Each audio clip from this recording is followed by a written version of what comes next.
चौधरी अभय सिंह जी चौटाला आज इस मुकाम से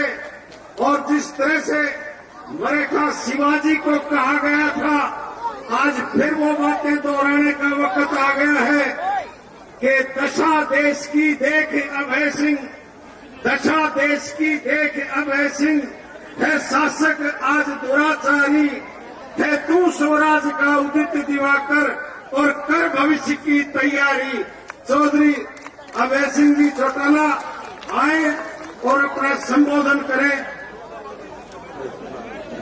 जनयुद्ध नायक चौधरी अभय सिंह चौटाला जिंदाबाद, इंडियन नेशनल लोकदल पार्टी जिंदाबाद, जिंदाबाद जिंदाबाद। विधानसभा में किसान मजदूर की आवाज चौधरी अभय सिंह चौटाला जिंदाबाद, जिंदाबाद जिंदाबाद। हरियाणा के शेर और हरियाणा के भावी मुख्यमंत्री जो हरियाणा के भावी मुख्यमंत्री, आप देखते हैं आप सुबह 90 एमएलए एक साइड होते हैं, अकेला शेर एक साइड होता है, वो आए और अपने संबोधन दें। जुमा की वजह से हमने शॉर्ट कर दिया प्रोग्राम। चौधरी साहब का चौधरी अभय सिंह जी बोलेंगे और हमारे सुप्रीमो चौधरी ओम प्रकाश चौटाला जी बोलेंगे और आपको फिर छुट्टी कर दी जाएगी। चौधरी अभय सिंह चौटाला जी भावी मुख्यमंत्री हरियाणा, ये हमारा एक डिमांड चार्ट है सर, आपको पेश करते हैं गांव की तरफ से।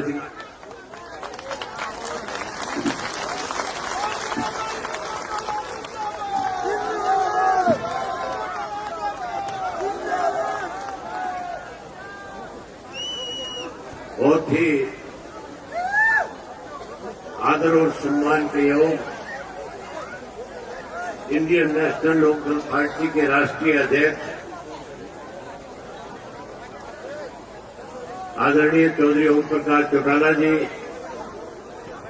पार्टी के प्रदेश के अध्यक्ष चौधरी नफेद सिंह राठी जी, इंडियन नेशनल लोकदल पार्टी के जिला के अध्यक्ष आदरणीय सुभान खान जी, इब्राहिम पहलवान जी, हाजी सोहराब जी, हसन प्रधान जी, दलील अहमद एडवोकेट जी, इकबाल जी, जिला के उपाध्यक्ष बानो जी, महिला की जिला की अध्यक्ष सरोज बाला जी, मंच पे मेरे साथ बैठे हुए पार्टी के राष्ट्रीय स्तर के, प्रदेश, जिला और हल्का स्तर के सभी नेतागण, आज के इस प्रदेश में कैसे परिवर्तन आए, कैसे प्रदेश से आज की इस मौजूदा सरकार से छुटकारा मिले, इसके लिए इस परिवर्तन यात्रा की शुरुआत के लिए हजारों की संख्या में आए हुए आदरणीय बुजुर्गों, नौजवान साथियों, माताओं, बहनों, पत्रकार, छायाकार दोस्तों, साथियों, आज प्रदेश के अंदर, देश के अंदर पिछले 8 वर्ष से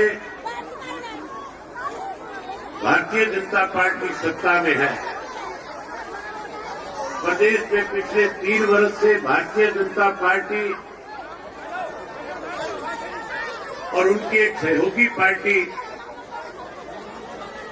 लगातार सत्ता में बैठ करके हरियाणा प्रदेश के लोगों के सामने रोज नई नई दिक्कत और कठिनाई खड़ी करने जा रही है। लगभग 8 वर्ष हो गए प्रदेश पे, देश पे पूरा संकट छाया हुआ है, जिसके कारण लगातार संविधान और प्रजातंत्र के ऊपर कुठाराघात किया जा रहा है। साथियों, किस तरह से लगातार 1 वर्ष तक किसान आंदोलन के दौरान आप लोगों ने एक लंबी लड़ाई लड़ने का काम किया था। हरियाणा के, पंजाब के, उत्तर प्रदेश के, राजस्थान के, मध्य प्रदेश के किसानों ने दिल्ली के चारों तरफ लगते हुए बॉर्डर पे आकर के बैठ करके जो 3 काले कानून बने थे, उन 3 काले कानूनों को वापस कराने के लिए आप लोगों ने अपना घर बार, परिवार, खेत सब छोड़ करके देश के प्रधानमंत्री को इस बात के लिए मजबूर किया था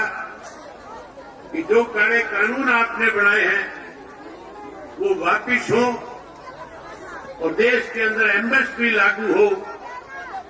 देश के प्रधानमंत्री ने वायदा किया था, जहां काले कानून वापिस लेकर के आप लोगों से माफी मांगी थी और कहा था कि मेरे से गलत फैसला लिया गया, वहीं ये भी कहा था कि देश में एमएसपी लागू हो, इसके लिए कमेटी बनाएंगे। लेकिन आज 1 वर्ष से ज्यादा समय बीत गया, आज भी एमएसपी का कानून बनाने की बजाय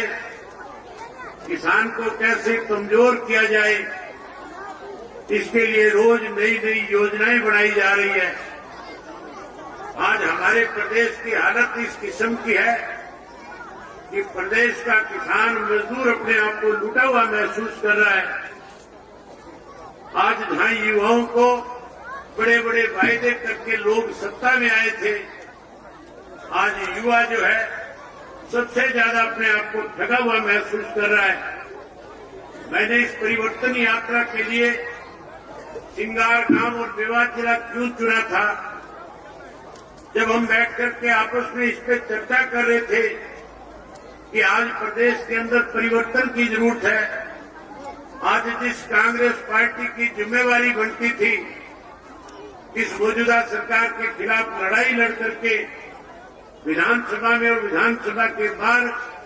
सत्ता में बैठे लोगों को मजबूर करके आम आदमी के साथ न्याय हो, इसके लिए लड़ना चाहिए था। जो लोग आपकी लड़ाई लड़ने की बजाय अपने अस्तित्व की लड़ाई में लगे हुए हैं, आज हालात इस किस्म के हैं। आपने देखा होगा पीछे जब विधानसभा का 3 दिन पहले सेशन था और उस सेशन के दौरान जब मैं आप लोगों की आवाज को हरियाणा की विधानसभा में उठा रहा था, जब मैं शराब घोटाले को उजागर करने के लिए हरियाणा प्रदेश के अंदर भू माफिया जो खड़ा हुआ था, हिसार में इंटरनेशनल एयरपोर्ट के नाम से छोटे छोटे किसानों की जमीन को ये कह करके भू माफिया के लोगों ने, सत्ता में बैठे लोगों ने उनको बेचने पे, जमीन बेचने पे मजबूर कर दिया था। ये कहा गया था कि अगर आप अपनी जमीन नहीं दोगे तो सरकार सस्ते दाम पे इसको एक्वायर करके आपको कम पैसे देगी। इसलिए अगर आपको ज्यादा पैसा चाहिए तो प्राइवेट लोगों को जमीन बेच दो। प्राइवेट लोग कोई और नहीं थे, सत्ता में बैठे हुए लोगों के छोड़े हुए एजेंट, उनके लिए जमीन खरीदने का काम कर रहे थे। उसके लिए वहां के जो 12-14 गांव के ग्रामीण थे, जिन ग्रामीणों का रास्ता बंद कर दिया गया था, जिनकी बेशम कीमती जमीन जो 10-10 करोड़ रुपए एकड़ की थी, उस जमीन को 20-25 लाख रुपए एकड़ के हिसाब से बेचने पे मजबूर करने जा रहे थे। कैसे वो अपनी जमीन बचाए, कैसे वो अपना हिसार का रास्ता छोटा करे, कैसे उनके बच्चे स्कूल और कॉलेज में जाने में दिक्कत और कठिनाई ना आए, उसके लिए जब संघर्ष कर रहे थे, लड़ाई लड़ रहे थे, इकट्ठा होकर के सरकार को इस बात के लिए मजबूर कर रहे थे कि आप अपने वायदे को पूरा करें और वायदा पूरा करके हमें सुविधा प्रदान करने का काम करें, तो सत्ता में बैठे लोगों ने उनके रास्ते बंद करके उन ग्रामीणों के सामने परेशानी खड़ी करी थी। मैं उस धरने के अंदर गया, मैंने वहां जाकर के लोगों से पूछा था कि क्या दिक्कत है। ग्रामीणों ने खुल करके बताया कि सरकार में बैठे लोगों ने वायदा किया था कि एयरपोर्ट के साथ से रास्ता देंगे, हमें रास्ता देने की बजाय हमारे रास्ते बंद करके जो हमारी बेशम कीमती जमीनें हैं उनको सस्ते में खरीदने पे, बेचने पे हमें मजबूर कर रहे हैं। साथियों, ये बात जब मैं विधानसभा में उठा रहा था और मैं विधानसभा में उन लोगों के नाम ले रहा था और कह रहा था ये लुटेरे सत्ता में बैठे हुए हैं। ये किसानों की जमीन को सस्ते में लेकर के कहीं अपने मॉल खड़े करना चाहते हैं, कहीं अपनी कोठियां बनाना चाहते हैं, कहीं यहाँ कॉलोनियां काटना चाहते हैं। तो सत्ता में बैठे लोगों को जहां इस बात को लेकर के तकलीफ हो रही थी, मैं उम्मीद करता था कि कांग्रेस के लोग मेरी बात से सहमत होंगे और कांग्रेस के लोगों ने उन लोगों के बीच में जाकर के उनसे वायदा किया था कि हम आपकी आवाज विधानसभा में उठाएंगे। उन्होंने आवाज उठाने की बजाय सरकार के साथ खड़े होकर के कई चुटकुले सुनाने का काम कर रहे थे। आज जिस कांग्रेस की जिम्मेवारी बनती है इस मौजूदा सरकार के खिलाफ लड़ाई लड़े, इस मौजूदा सरकार को गलत निर्णय न लेने पर मजबूर करे, आज वो सत्ता के बैठे लोगों के साथ मिलकर के हरियाणा प्रदेश को बर्बाद करने में लगे हुए हैं। इसलिए साथियों, हमने एक फैसला किया था कि हम अपने हरियाणा प्रदेश के लोगों के साथ न्याय हो, खास करके युवा पीढ़ी जो आज अपने आप को ठगा हुआ महसूस कर रही है, कैसे उस युवा पीढ़ी को फिर से न्याय मिले, कैसे उसको रोजगार मिले, कैसे उसको नौकरी मिले, कैसे वो युवा पीढ़ी फिर से अपने पैरों पे खड़ी हो सके। इसके लिए इंडियन नेशनल लोकदल पार्टी को अपनी जिम्मेवारी निभाते हुए हरियाणा प्रदेश में परिवर्तन यात्रा के नाम से लोगों के बीच में जाकर के इसकी शुरुआत करनी चाहिए। साथियों, जहां हमने इस काम को आगे बढ़ाने के लिए, इस लड़ाई को आगे ले जाने के लिए आप लोगों का सहयोग मांगने आया हूं, आपका समर्थन मांगने आया हूं, आपका आशीर्वाद देने आया हूं, वहीं आपसे एक बात और कहने के लिए आया हूं। आज मुझे 23 वर्ष हो गए हरियाणा की विधानसभा का सदस्य बने हुए। मैं सन 2000 में पहली बार विधानसभा में पहुंचा था। जब मैं विधानसभा में गया था उस वक्त चौधरी ओम प्रकाश चौटाला हरियाणा प्रदेश के मुख्यमंत्री हुआ करते थे और चौधरी ओम प्रकाश चौटाला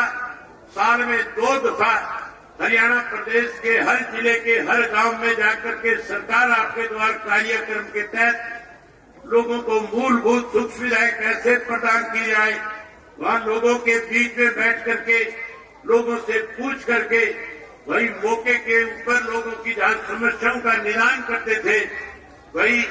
ग्रामीण अंचल में बसने वाले लोगों का विकास हो सके, गांव के लोगों को ज्यादा से ज्यादा सुख सुविधा मिले। इसके लिए सरकार आपके द्वार कार्यक्रम के तहत जो डिमांड गांव के लोग किया करते थे,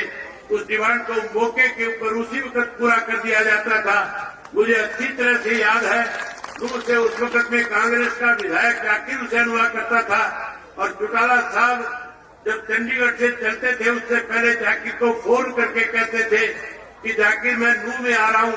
तेरे इलाके के लोगों की कोई भी समस्या है, तेरे पंचायत में किसी भी तरह की कोई मूलभूत सुविधा की कमी है, आज तुम आ जाना और वहां सारी पंचायतों को बुला लेना। जो जो दिक्कतें और कठिनाई होगी मौके पे उनको पूरा करने का काम करूंगा। उस वक्त जहां मेवात को पिछड़ा हुआ इलाका कहा जाता था, चौधरी ओम प्रकाश चौटाला जी ने मुख्यमंत्री रहते हुए अनेक दफा आपके यहाँ सरकार आपके द्वार कार्यक्रम के तहत एक गांव में आकर के जहां पीने के पानी की सुविधाएं प्रदान करी थी, जहां नहरी पानी लाकर के दिया था, जहां आपके गांव के विकास के लिए करोड़ों करोड़ों रुपए दिए थे,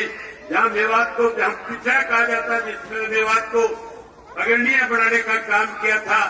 आज फिर मैं लगातार कांग्रेस और बीजेपी के शासनकाल के अंदर जो मेवात से चुने हुए व्यक्ति जो जाते हैं वो हमेशा एक ही बात कहते हैं कि हमारे मेवात के साथ भेदभाव किया जा रहा है, मेवात को पिछड़ा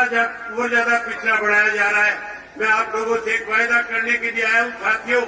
अगर आप इस परिवर्तन में अपनी बड़ी भूमिका निभाने का काम करोगे, अगर आप परिवर्तन में आने में पहल करने का काम करोगे, जैसे पहले आपके इस मेवात से 3 के 3 विधानसभा क्षेत्रों से इंडियन नेशनल लोकदल पार्टी के विधायकों को आप चुन करके भेजा करते थे, अगली बार विधानसभा के चुनाव में फिर से 3 के 3 विधायक अगर चुन करके देने का काम करोगे तो मेवात को जहां लोग पिछड़ा मानते हैं, मैं आपसे वायदा करके जाता हूं, इंडियन नेशनल लोकदल पार्टी के सत्ता में आने के बाद जहां आपका पिछड़ापन दूर करेंगे, वहीं इस मेवात को गुड़गांव की तर्ज के ऊपर मेवात को भी एक अग्रणीय डिस्ट्रिक्ट बनाने का काम करेंगे, जहां लोग दूर दूर से चल करके आकर के देख करके जाएंगे। ये वही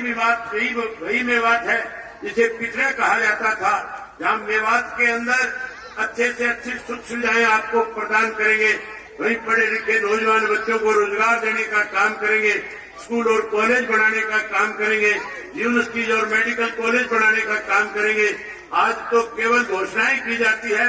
लेकिन साथियों केवल घोषणाओं से नहीं, बल्कि हम लोग जो वायदा आपसे करके जाएंगे उस वायदे को पूरा करने का काम करेंगे। मैं साथियों लंबा चौड़ा आपके बीच में भाषण न देने की बजाय, क्योंकि जुम्मे की नमाज का समय होने वाला है और चौधरी ओम प्रकाश चौटाला जी जो सदा आपके बीच में रहे हैं, जिनका आपका बहुत लंबा एक रिश्ता रहा है, आपने हमेशा चौधरी ओम प्रकाश चौटाला जी को ताकत देने का काम किया है।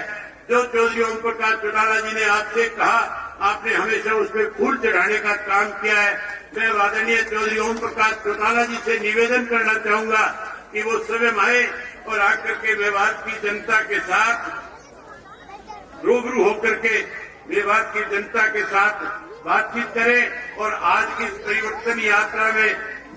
जो लोग परिवर्तन यात्रा में आज मेरे साथ जाएंगे उन सबको आशीर्वाद देने का काम करें। मैं मेवात के लोगों से उम्मीद करूंगा कि आप इस यात्रा के अंदर अपनी बहुत बड़ी भागीदारी निभाने का काम करोगे। जहां साथियों मेवात के लोगों को सुविधाएं देनी चाहिए थी, आज सत्ता में बैठे लोग मेवात के नौजवानों को मारने का काम करते हैं। जब आपकी आवाज को विधानसभा में उठाया जाता है तो विधानसभा का स्पीकर हमारे स्पीकर बंद करने का काम करता है। लेकिन मैं आपसे वायदा करता हूं, अगर आप लोगों ने मौका दिया, समय आया, तो जिन लोगों ने आज इस तरह के कृतज्ञ काम किए हैं उन लोगों को जेल की सलाखों के पीछे भेजने का काम करेंगे। मेवात के लोगों के साथ न्याय कराएंगे और जहां न्याय कराएंगे वहीं जिन लोगों ने आज आपके साथ आपकी अनदेखी करी है उनको जेल की सलाखों के पीछे भेजने का काम करेंगे। आप सबने मेरी बात सुनी, आप सबका बहुत धन्यवाद। इसके साथ मैं चौटाला साहब से निवेदन करूंगा कि चौटाला साहब आए और आकर के आपको संबोधित करें, आपके रूबरू हो। आप सबका बहुत धन्यवाद। आदरणीय चौधरी ओम प्रकाश चौटाला जी करके और इस कार्यक्रम की शुरुआत करें। आदरणीय चौटाला साहब।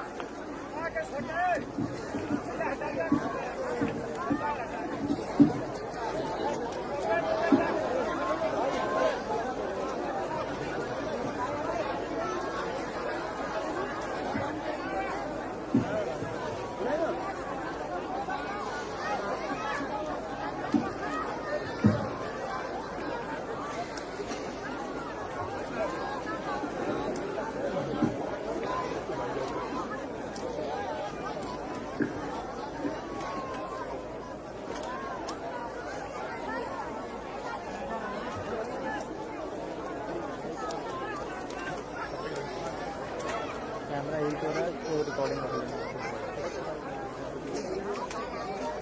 आदरणीय प्रधान जी, सम्मानित मंच और इस सभा स्थल में उपस्थित हरियाणा प्रदेश के और विशेषकर हरियाणा के सबसे बड़े गांव सिंगार में उपस्थित सभी सम्मानित बुजुर्गों, माताओं, बहनों, नौजवान साथियों और इस कृषि प्रधान देश के उज्जवल भविष्य के बच्चों, आज सर्वप्रथम मैं कुछ कहने से पहले सलाम करता हूं, से ये पैगाम करता हूं, ये मत समझना कि मेवातियों को भूल गया हूं, याद तो मैं आपको सुबह और शाम करता हूं।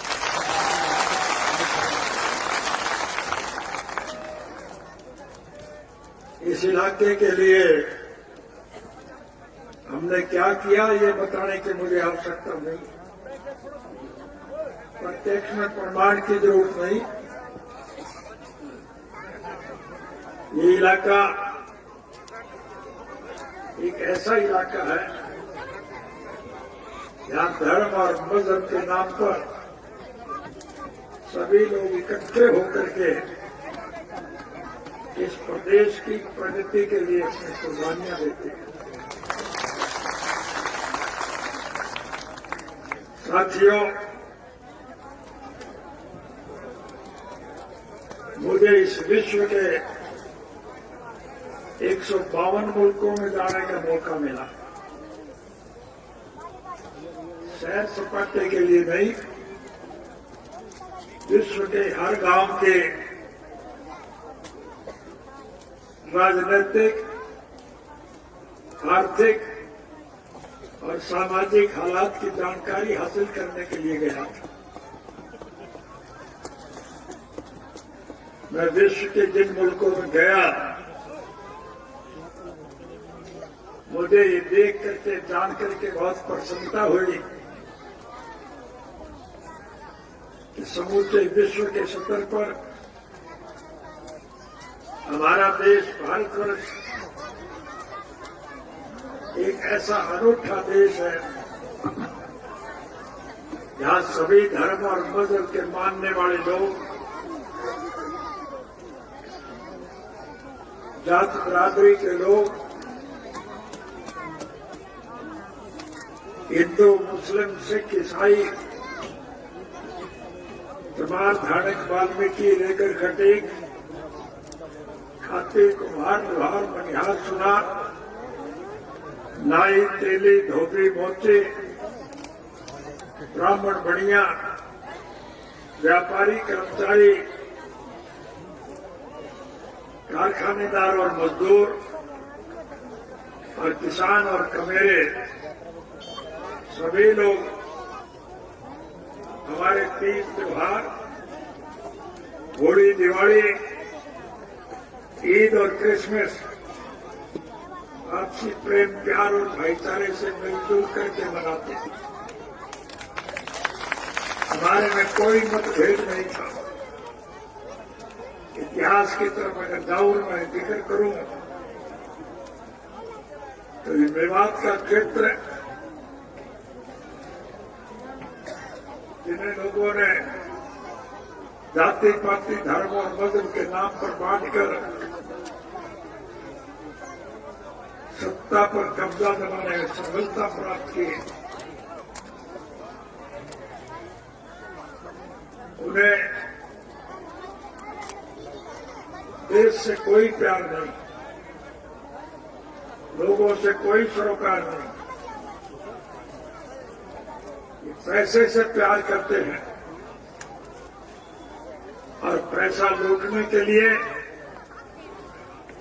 इस प्रकार के कानून बनाते हैं जिससे देश का सारा पैसा मुट्ठी भर बड़े औद्योगिक घराने, बिरला, टाटा, डालमिया, पांगुर, थापड़, किर्लोस्कर और मोदी, अंबानी और अडानी टाइप के लोगों के पास जाता है और उस पैसे से ये लुटेरे मौज लूट रहे हैं। हमारा ये देश कृषि प्रधान देश है। इस देश की अर्थव्यवस्था केवल खेती पर टिकी है। किसान खुशहाल है तो देश मालामाल, और अगर किसान कंगाल है तो आज की तरह देश की बुरी हाल है। सरकार ऐसे कानून बनाती है जिससे किसान अपने खेत पर मजदूरी करने पर विवश हो गए। अगर यह हालत इसी तरह से रहेगी और इस प्रकार से देश के लोगों को लूटने का काम ये लुटेरी सरकार करती रही तो फिर देश की क्या हालत होगी, ये एक विचारणीय मुद्दा है। इस देश को संपन्न, समृद्ध और खुशहाल बनाने के लिए हम सबको मिलकर के एक लड़ाई लड़नी पड़ेगी। हिंदू मुस्लिम जो भेदभाव पैदा किया गया है, आप इतिहास उठा करके देखो, हमारा ये मेवात का इलाका शुरू से जब ये देश बना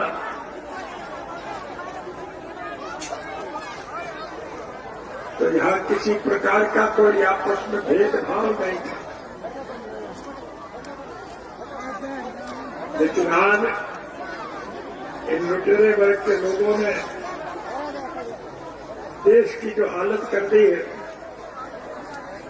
उससे इस देश का नागरिक बुरी तरह से दुखी और परेशान है।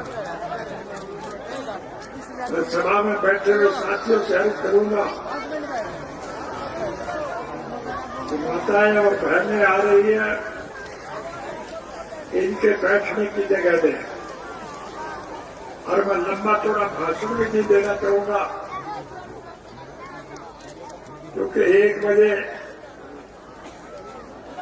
नमाज का वक्त हो जाता है, जुम्मे की नमाज का समय हो गया है। मैं अपना भाषण जल्दी पूरा करना चाहूंगा। मेवात के इतिहास को मुझे दोहराने की आवश्यकता नहीं। इसी मेवात के राजा हसन खान मेवाती आगरा के पास कवा नामक स्थान पर राणा सांगा का साथ देते हुए 1927 में खुद अपने बेटों के साथ बाबर से लड़ाई लड़ते हुए शहीद हुए थे।